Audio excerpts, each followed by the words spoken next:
Welcome to this video, where we will introduce you to some of the most important international financial institutions and organizations that shape the global economy. There are two categories of these institutions: financial institutions, political institutions. Let's start with the first set of institutions that provide financial support and advice to countries and regions. International Monetary Fund, IMF, established in 1945, with headquarters in Washington, D.C., the IMF helps countries address balance of payment problems, which arise when they cannot pay for their imports or repay their debts. The IMF also monitors the global economy and provides policy advice on economic and financial issues. World Bank, a group of 5 institutions that work together to reduce poverty and promote development. The World Bank was also established in 1945 and is headquartered in Washington, D.C. The two main institutions are the International Bank for Reconstruction and Development, IBRD, which lends to middle-income and credit-worthy low-income countries, and the International Development Association, IDA, which provides grants and concessional loans to the poorest countries. Asian Development Bank, ADB, established in 1966, with headquarters in Manila, Philippines. The ADB aims to promote economic development and social progress in the Asia and Pacific region through investment in infrastructure, education, health, and other areas. The ADB also provides technical assistance and policy advice to its member countries. New Development Bank, NDB, a relatively new institution established in 2014 by the BRICS countries, Brazil, Russia, India, China, and South Africa.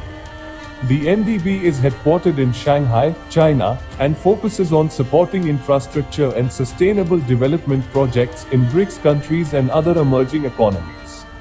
Asian Infrastructure Investment Bank, AIIB, another new institution launched in 2016 by China and other countries. The AIIB is headquartered in Beijing, China, and aims to improve connectivity and economic integration in Asia through financing infrastructure projects. Now let's move on to the second set of institutions that deal with international cooperation and trade.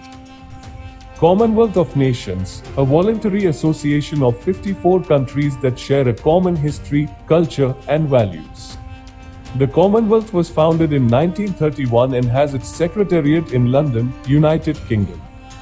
The Commonwealth promotes cooperation on political, economic, and social issues among its members and promotes democracy, human rights, and the rule of law. World Trade Organization, WTO, the only global organization that regulates international trade.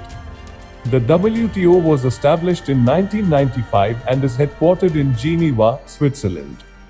The WTO ensures that trade flows as smoothly, predictably, and freely as possible by setting rules for trade agreements, resolving trade disputes, and providing technical assistance to developing countries.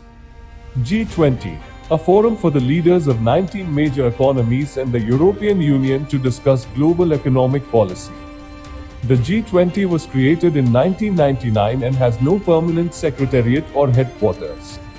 The G20 rotates its presidency among its members each year and holds annual summits to address the most pressing challenges facing the global economy. BRICS, an acronym for Brazil, Russia, India, China, and South Africa.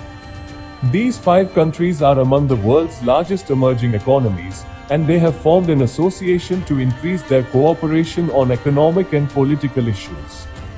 BRICS was founded in 2009 and holds regular meetings of its leaders, ministers, officials, and experts. Financial Action Task Force, FATF, a global regulatory body that sets standards to combat money laundering, terrorist financing, and other threats to the international financial system. The FATF was established in 1989 and has its secretariat at the OECD headquarters in Paris, France. The FATF monitors compliance with its recommendations by its members and provides guidance on best practices. Conclusion: we hope you enjoyed this video and learned something new about these important international institutions and organizations. Thank you for watching.